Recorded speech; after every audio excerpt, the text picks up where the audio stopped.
വിനീത് ശ്രീനിവാസൻ സംവിധാനം ചെയ്ത ആദ്യ ചിത്രമായ മലർവാടി ആർട്സ് ക്ലബ്ബിലൂടെ മലയാള സിനിമയിലേക്ക് അരങ്ങേറിയ നടനാണ് ദീപക് പറമ്പോൾ.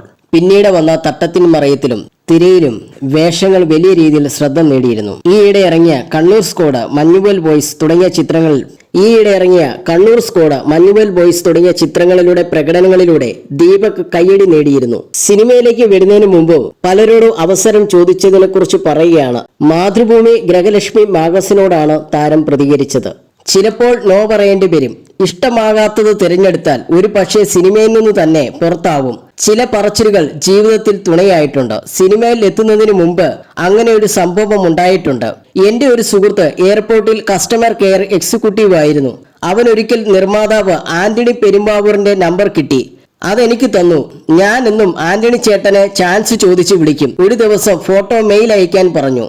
മെയിൽ കിട്ടിയോ എന്ന് ചോദിക്കാൻ ഞാൻ വീണ്ടും വിളിച്ചു. ആ സമയം എനിക്ക് അദ്ദേഹം മനോഹർ പയ്യന്നൂർ എന്ന ഒരാളുടെ നമ്പർ തന്നു. ഞാൻ അവരെയും നിരന്തരം വിളിച്ചു. ഒരു ദിവസം വിളിച്ചപ്പോൾ എറണാകുളത്ത് ഒരു സ്ഥലത്ത് ഷൂട്ട് നടക്കുന്നുണ്ടെന്നും വേണമെങ്കിൽ വന്ന് നോക്കണമെന്നും പറഞ്ഞു.